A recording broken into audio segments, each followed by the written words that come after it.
আসসালামু আলাইকুম। আমি doctor Sakib Ahmed, orthopaedics, trauma and tumour consultant হিসেবে কুমিল্লা মেডিনোভা মেডিকেল সার্ভিসে কর্তব্যরত আছি।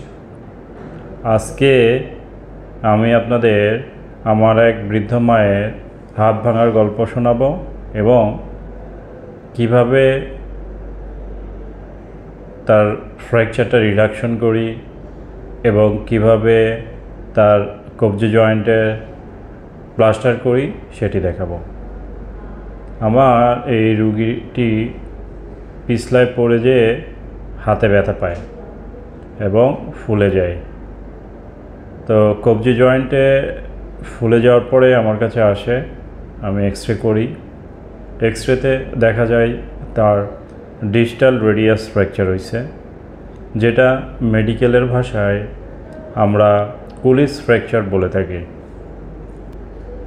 তো রুগী অনেক বেশি দুশ্চিন্তাগ্রস্ত হয়ে পড়েন, সাথে রুগীর লোকজনও। তো আমি তাদেরকে অভয় দিই এবং বলি যে তার এটি 2টি প্লাস্টারের মাধ্যমেই সম্পূর্ণরূপে জোড়া লেগে যাবে ইনশাআল্লাহ। তো আমার কাছে যখন প্রথমে আসে, আমি প্রথমে শর্ট আর্ম ব্যাক স্ল্যাপ দিয়ে দিই, যেহেতু হাতটা অনেক বেশি ফোলা ছিল। শর্ট আর্ম ব্যাক স্ল্যাপ দেওয়ার পরে আমরা কুলিস প্লাস্টার করে দিই। তো কুলিস প্লাস্টার আমরা 6 উইকস রাখি। এই 6 উইকসের মধ্যেই ইনশাআল্লাহ তার এটি জোড়া লেগে যাবে।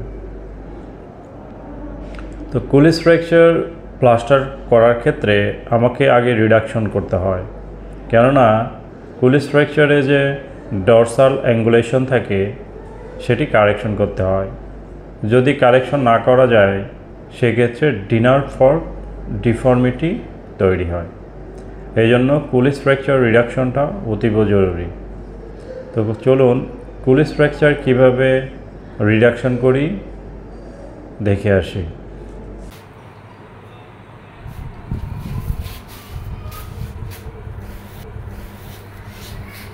লাইট নাই আর রুমে, অন্ধকারই। না কিছু নাই, চলে আসেন।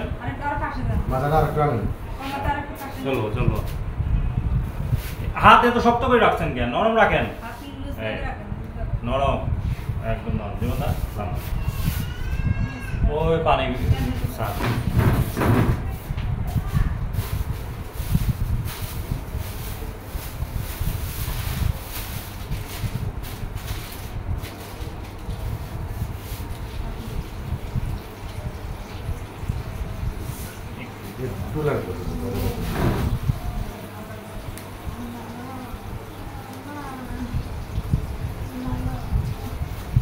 আচ্ছা, এদিকে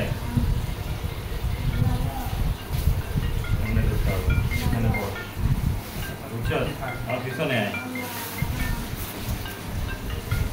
পারবি না কিন্তু, ঠিক আছে?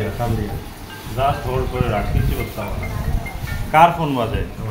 দাদা।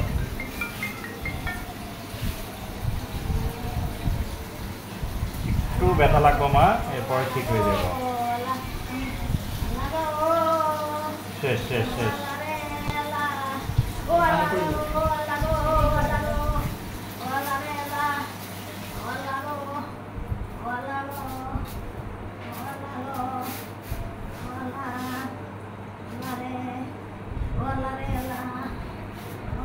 শেষ শেষ শেষ শেষ। হ্যাঁ ভালো।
কোমর ব্যথা আছে।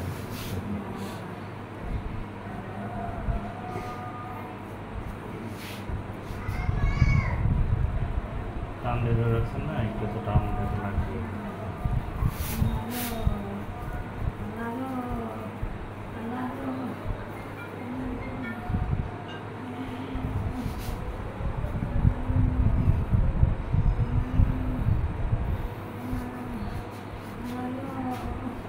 হাতটা নরম রাখেন, এত অস্থির হয়েন না। আপনি লুজ রাখেন, লুজ রাখেন, নাইলে এই পজিশনে বসানো যাইতো না কিন্তু কইছিলাম। হাত আপনার আইন নামবে সাথে কইছি দুই আঙুলটা টান দিতে হইলো।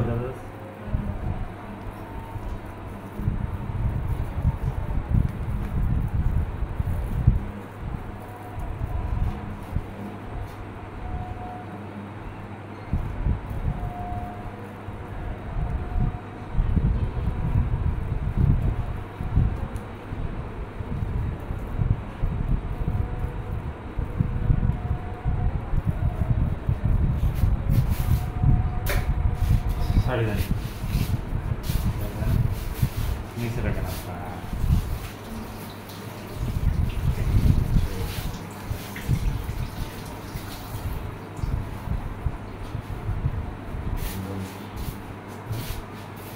স্যার ওই আমার রুগীটারে কি এর মধ্যে আর দেবো নি স্যার? ওই যে পা অপারেশন না, এটা আর কি দুনিয়া আসবে। স্যার একটা খবর আছে তো স্যার। কি?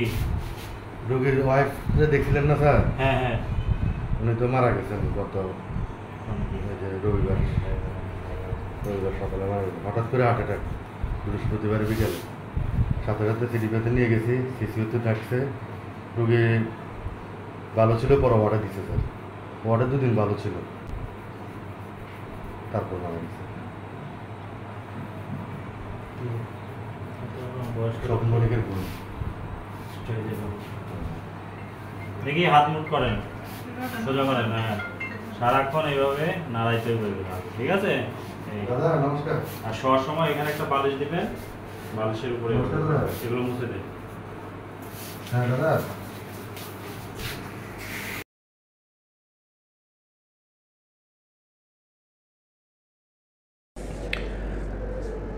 কুলি স্ট্রাকচার রিডাকশন করার ক্ষেত্রে প্রথমে ট্রাকশন অ্যান্ড কাউন্টার ট্রাকশন দিয়ে কিছুক্ষণ রেখে দিতে হবে।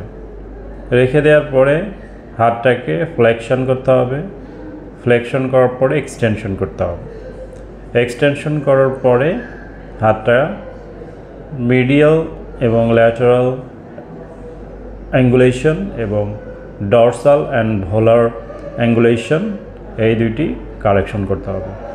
কেননা কুলি স্ট্রাকচার রিডাকশনে যদি কারেকশন ঠিকমতো না হয়, সেক্ষেত্রে কিন্তু হাতের কবজি জয়েন্টের ফাংশনটা অত বেশি ভালো আসে না। এরপরেও আমরা কিন্তু প্লাস্টার খুলে দেওয়ার পরে রুগীদেরকে ফিজিওথেরাপি দিয়ে থাকি বা এক্সারসাইজ দিয়ে থাকি। প্লাস্টার খোলার পরে অবশ্যই রুগীকে ব্যায়াম করতে হবে, এত বেশি ব্যায়াম করতে হবে যাতে তার চোখ দিয়ে পানি বের হয়।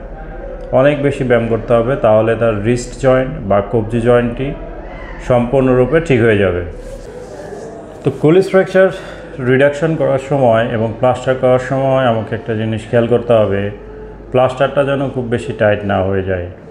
Not too tight, not too loose. তো আমরা এই প্লাস্টারটা 6 উইকস রাখি। 6 উইকস পরে প্লাস্টারটা খুলে দিব, দিয়ে আমার রুগীকে ব্যায়াম করতে দিব।